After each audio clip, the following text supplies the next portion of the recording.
오늘 말씀 함께 보겠습니다. 오늘 이사야서 53장 4절에서 12절입니다. 근데 오늘 이사야서 53장은 주제가 뭘까요? 고난받는 종입니다. 고난받는 종. 예수님의 십자가 사건이 벌어지기 몇 년 전일까요? 한 600년에서 한 700년 사이 정도 됩니다. 그러니까 예수님의 그 십자가 사건이 벌어지기 한 600년, 700년 전에 이 이사야 선지자를 통하여 하나님께서 그 고난받는 종에 대해서 미리 말씀하시고 알려주신 거죠. 근데 유대인들은 이게 용납이 안 되는 거예요. 메시아가 이렇게 고난받는 모습으로 올 수 없다라는 거죠. 우리가 지금 예배하고 예수의 이름을 높이고 이런 모습을 유대인들은 뭐라고 생각한다고요?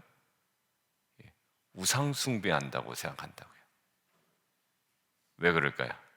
예수는 인간인데 인간이 와서 자기가 하나님이라고 하고 이 모든 것들이 못마땅한 겁니다.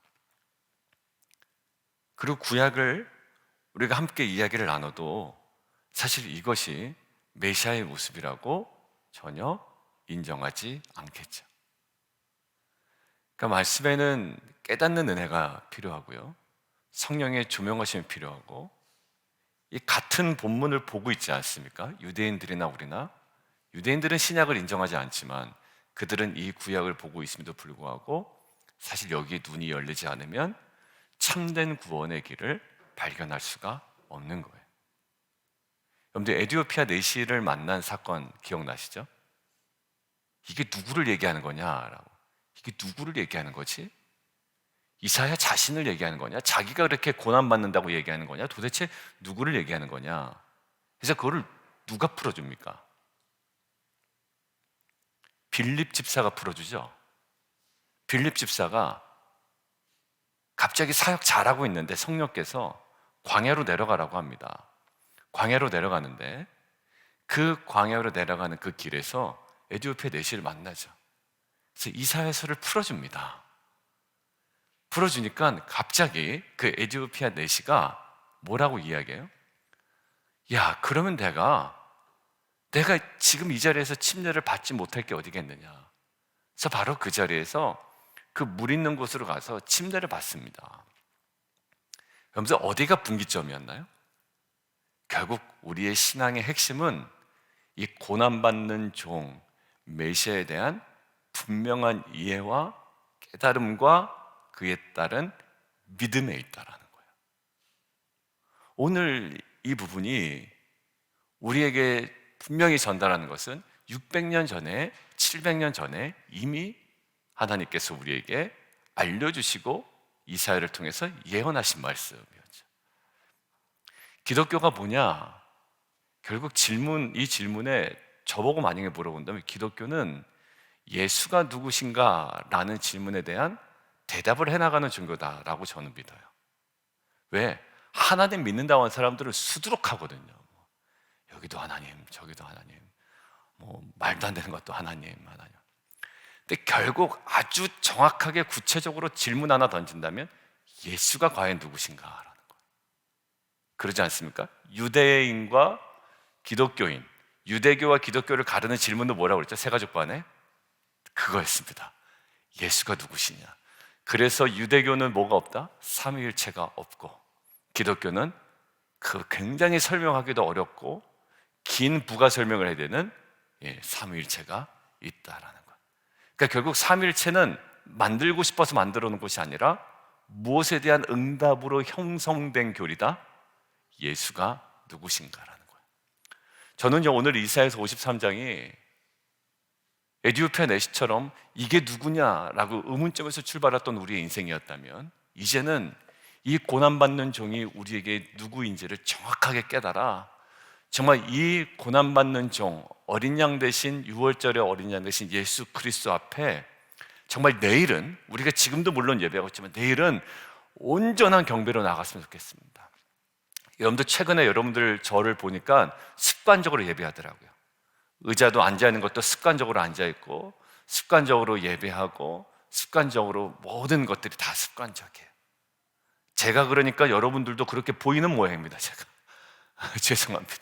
다 어느 보면 습관적이에요. 근데 그것들을 깨고 내일은 뭐죠?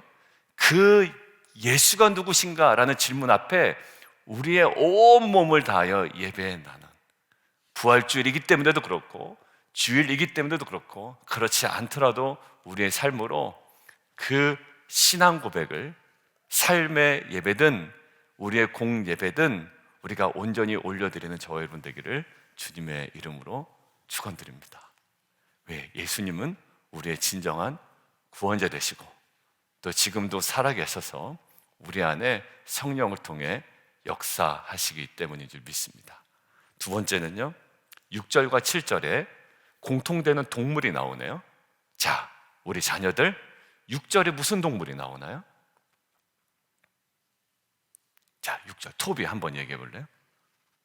6절에 동물이 하나 나옵니다. 그렇죠. 영어로는 sheep, 한국말로 양이 나오죠. 자, 토비 다시 한번. 7절에도 또 동물이 하나 나오네.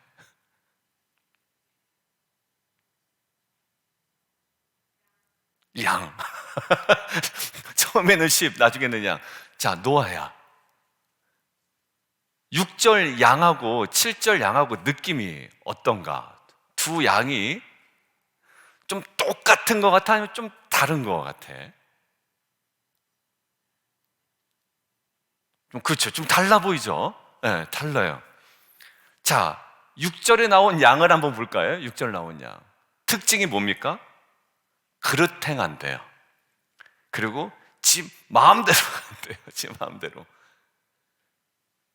누구를 얘기하는 양입니까? 예. 네. 그래도 우리라고 하니까 다행이네요. 너라고 안 그래가지고 다행이에요.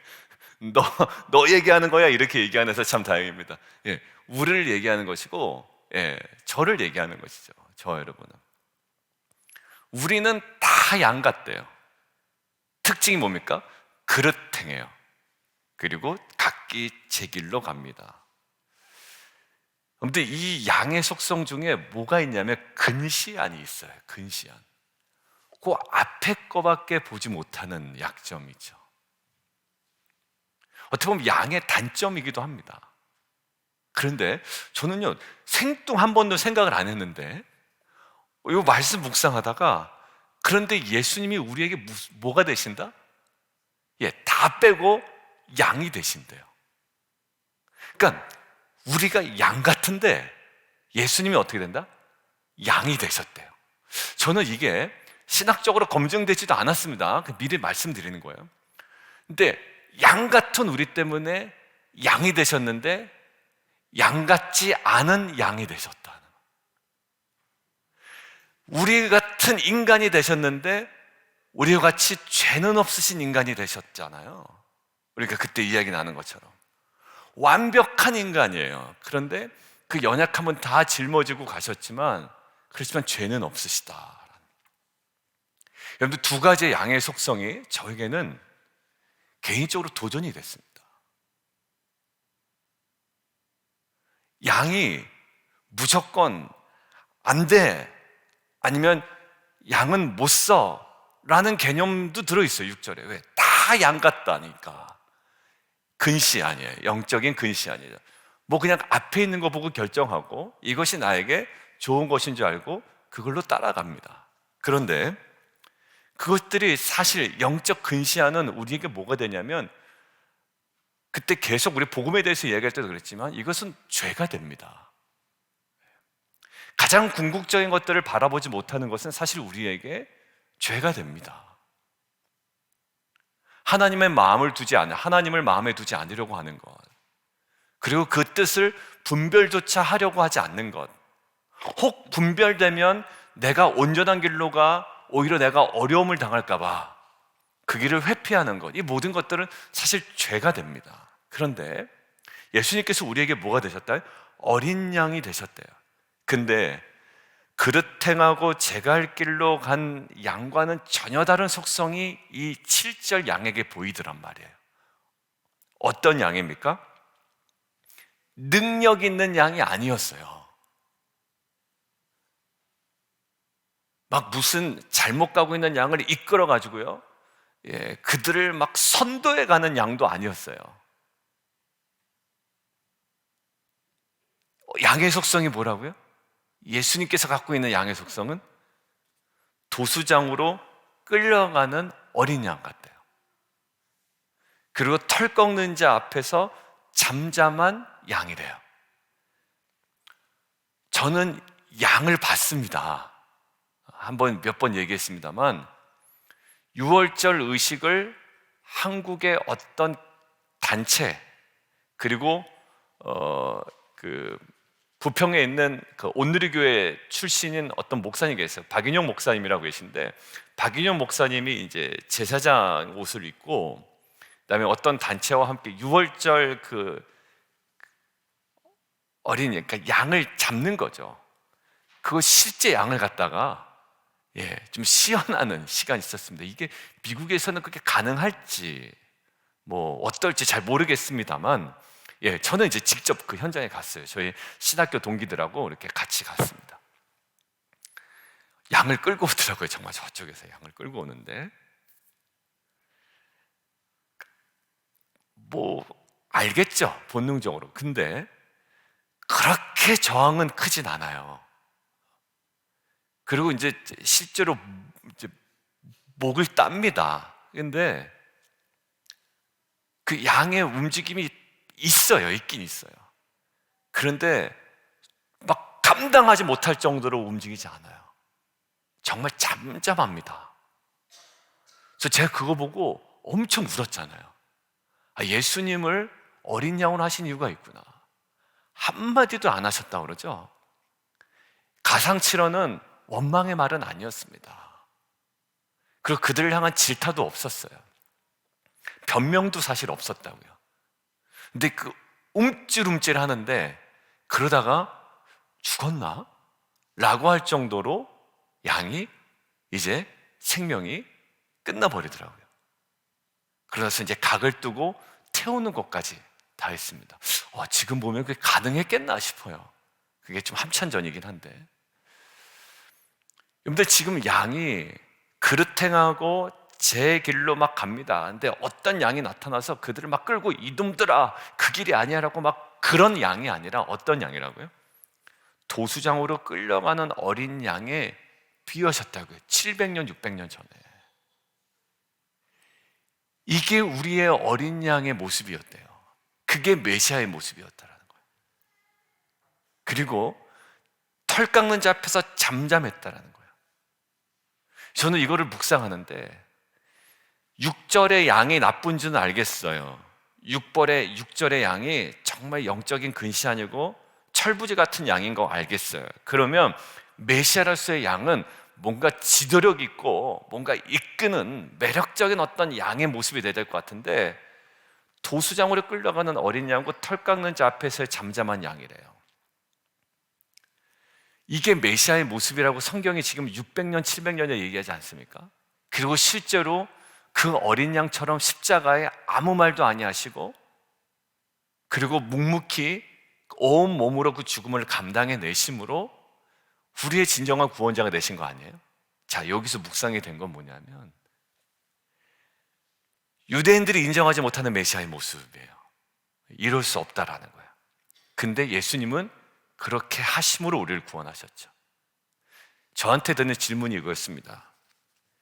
메시아의 모습이 이럴진데 우리는 메시아보다 이질적인 내 모습을 리더십 삼기를 원한다라는 생각이 들었어요. 여러분들, 메시아는 리더십 중에 탑 리더십 아닙니까? 그냥 월급 주는 정도가 아니에요.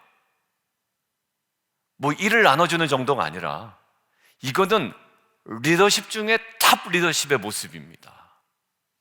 어떤 리더가 죄를 속량합니까? 어느 누구가 인생의 가장 궁극적인 문제를 이렇게 해결해 줄 수 있습니까? 근데 메시아의 모습조차, 그 모든 것들을 해결할 수 있는 메시아의 모습조차 이럴진데 나는 리더십의 형성을, 또 그것들을 이거와는 이질적인 모습으로 내 안에 형성해 가고 있다는 거예요. 여러분들, 이 모습의 핵심은 뭘까요? 찍소리 말고 가만히 있으라는 얘기가 아닙니다. 여기 핵심 뭐죠? 오늘 제목에 있어요. 뭘까요? 온전한 순종이었어요. 그러니까 이것은 인간을 향하여 비참한 모습을 연출한 메시아가 아니라 아버지 하나님의 뜻에 온전히 순종하는 모습이었다라는 거예요. 그러니까 내가 누구 앞에서 아무 얘기도 못할 때도 있어요. 하지 않아야 될 때도 있어요. 하고 싶지만 그것은 그 사람보다 낮아서가 아니라 어떤 모습일까요? 하나님의 뜻을 알기에 온전히 순종하는 모습이에요. 때로는 강력한 리더십을 발휘해야 될 때도 있고, 때로는 섬김의 리더십을 발휘할 때도 있고요. 모양은 다를 수가 있습니다만 핵심은 뭡니까? 온전한 순종이었다. 저는 저와 여러분이 이러한 리더십 중에 그 탑 아닙니까? 이 메시아에게 부여한 하나님의 그 속성, 뭘까? 온전한 순종, 도살장에 끌려가는 어린 양이 저항하지 않았던 것처럼, 그리고 털 깎는 자 앞에서 잠잠했던 어린 양이 메시아로서 우리에게 보여주신, 그리고 그것을 통하여 완성시키셨던 은혜였다면, 우리가 하나님의 뜻을 안다면, 그리고 관계 속의 상황 속에 온전히 드러내기를 원한다면 우리는 분명한 그 순종과, 지식에 따른 순종과, 또한 헌신과 낮아짐이 우리 안에 이 고난주간 마지막 날, 오늘 다시 한번 우리가 묵상하고 회복해 나가야 되는 삶의 모습인 줄 믿습니다. 여러분들, 오늘 11절에 그 모습이 진술로 써 있어요. 11절에 뭐라고 되어 있냐면, 그가 자기 영혼에 수고한 것을 보고 만족하게 여길 것이라. 나의 의로운 종이 자기 지식으로 많은 사람을 의롭게 하며 또 그들의 죄악을 친히 담당하리로다. 여기 지식에 동그라미를 치십시오. 여기 히브리어의 지식은 어떤 지식일까요? 무엇이 사명인 줄을 아는 지식. 그러니까 그 지식에 부합한 뭘까요? 삶과 사역이 예수님께 있으셨죠. 여러분들, 감정의 분노의 감정을 조절하지 못해서 사역에 실패하는 경우가 상당히 많은 것을 제 자신과 또 우리 주변의 것들을 통해서 많이 봅니다. 분노의 감정을 조절하지 못해서. 근데 그것조차도 예수님은 십자가에서 굉장히 컨트롤 잘하신 것은 뭘까요? 온전한 지식이 있었기 때문에, 내가 왜 여기 왔는지. 예수님 왜 오신 겁니까? 우리의 죄를 담당하시기 위해서. 자랑하고 권세 자랑하고 힘 자랑하러 오신 것이 아닙니다. 근데 유대인들은 그렇게 오시기를 원했거든요. 힘으로 오셔서 눌러 우리를 해방시키기를. 유대인에게 메시아는 사람입니까? 하나님입니까? 그들이 기대하는 메시아는. 세가족반에 유대교 얘기를 많이 했어요. 우리가 삼일체 얘기다. 유대인들에게 기다리는 메시아는 사람일까요? 하나님일까요? 그렇지, 사람이에요. 왜냐하면 하나님이 오는 거 아닙니까? 능력을 가지고 사람이어서 우리를 해방시켜줄 메시아를 찾는 겁니다. 누구처럼? 다윗처럼. 다윗이 하나님입니까? 아니었잖아요. 여러분, 근데 이 메시아는 뭔가요? 온전한 지식이 있었단 말이에요. 네가 하나님의 아들이거든, 뭐 해봐라? 뛰어내려봐라 라는 거죠. 근데 온전한 지식이 절제하게 합니다. 너 하나님의 아들이거든, 십자가에서 내려오면 우리가 믿을게. 그런데 아니에요. 온전한 지식이 그것을 막습니다. 여러분들, 온전한 지식이 그 사람으로 하여금 겸손하게 합니다. 아나무인, 내가 최고다, 이런 것들은요 무식의 소치인 줄 믿습니다. 정말로요. 오늘 이 온전한 지식, 무엇을 가능하게 하는? 온전한 순종을 가능하게 하는 이 온전한 지식이 정말 성령의 깨닫는 은혜로 말미암아 저 여러분에게 임하는 귀한 역사 있기를 원합니다. 마지막으로 하나의 12절 하나 줄쳐 놓으시죠. 맨 마지막에 자기 영혼을 버려 밑줄 그어놓으시고요. 그 다음에 범죄 중에 하나로 헤아림을 받았다라는 거 밑줄이요. 그 다음에 담당하며 밑줄 그어놓으시고요. 근데 마지막에 기도하였느니라는 동그라미 해놓으시죠. 왜 그러냐면 세 개는 같고 하나는 다르다 이거겠죠. 세 개는 뭐가 같냐? 동사의 시제가 완료형 시제입니다. 자, 이게 몇 년 전이라고요? 예수님께서 십자가에 돌아가시기 600년 전, 700년 전이. 근데 미래적 완료는 뭘까요? 반드시 뭐 된다? 이것들은 성취되고 이루어진다라는 어떤 결정적인 선언이죠. 아직 이루어지지 않았습니다. 그런데 마치 자기 혼을 버렸다, 헤아림을 받았다, 죄를 담당 이미 한 것처럼 이루어진다라는 거예요. 완료 동사를 사용했습니다. 그리고 600년, 700년이 지나 정말 예수님께서 감당하셨죠. 담당하셨습니다.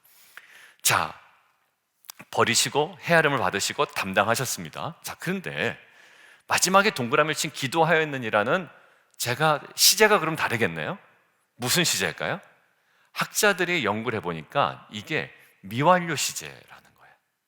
여러분들, 미완료 시제, 왜 앞에는 완료를 해놓고서 왜 뒤에는 미완료 시제라고 했나라고 할 때 이런 진단이 나옵니다. 어떤 진단이냐면 죄인들 위하여 간구하시는 것은 십자가에서 끝난 것이 아니라, 왜냐면 지금 다 버리고 헤아림을 받고 죄를 담당하신 건 어디서 끝났죠?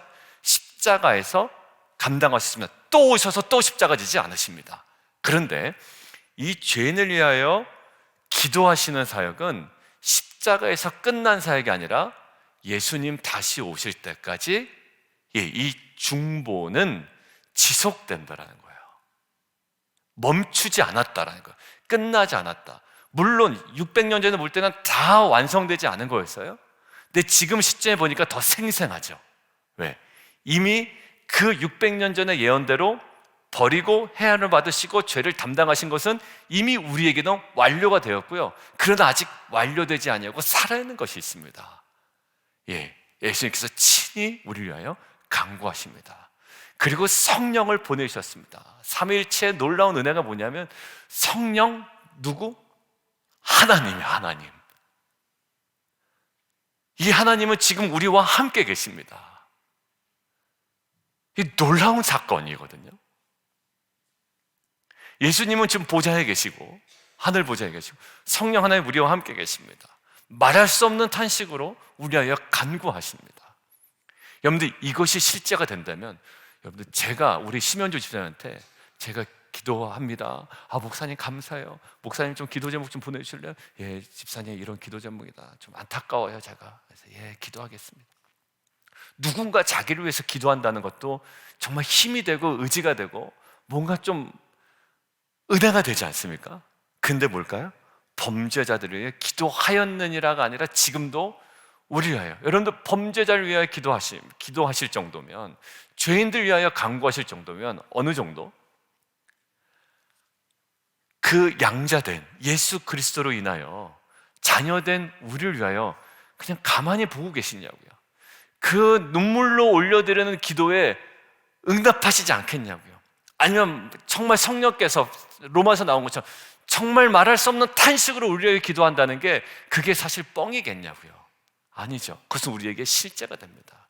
여러분들, 오늘 이 기도의 시간이 정말 예수 그리스도의 놀라운 구속사의 은혜 가운데 더 깊이 들어가는 시간 되기를 원하고, 그 주신 은혜, 여러분들이 여러분들의 자녀를 위하여 기도하는 것보다 하나님은 그 자녀들을 더 안타깝게 보고 계시단 말이에요.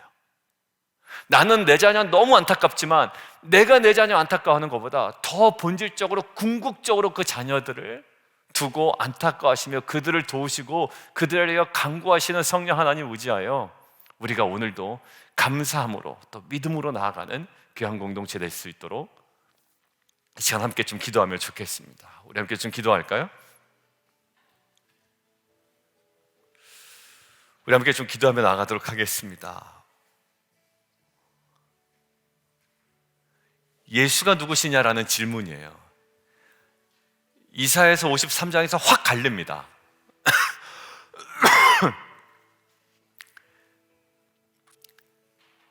근데 우리는 압니다. 이것이 참된 메시아의 모습임을 우리는 알고 있어요. 근데 우리는 다 양 같대요. 그릇 행하고 제 갈 길로 갑니다. 근데 또 다른 양이 등장하네요. 도수장에 끌려가는 어린 양, 털 깎는 자 앞에서 잠잠한 어린 양. 우리 보고 선택하라 그러면 그래도 지 맘대로 가는 양을 선택하는 게 더 매력적으로 보일 수가 있습니다만, 정말로 이 구속사를 성취하시고 완성시키신 메시아의 참된 모습이 이 모습이었다고요. 어찌 보면 불쌍해 보입니다. 어찌 보면 굉장히 매력적이지 않게 보인다고요. 그러나 거기 핵심은 뭐라고요? 비참함이 아니라 뭐라고 했어요? 순종이었습니다. 근데 우리의 순종이 때로는 그렇게 보일 수 있겠습니다만, 그 비참함과 죽음 속에 뭐가 있다? 예, 구원과 생명이 있다. 그래서 우리는 그것을 영광으로 알아 믿음으로 간다. 이것이 아는 자의, 지식 있는 자의 온전한 순종을 믿습니다. 하나님, 우리 안에 온전한 지식을 허락해 주십시오. 그리고 우리에게 허락된 온전한 순종의 길로 걸어가게 하여 주십시오. 우리 함께 기도하며 함께 나아가도록 하겠습니다.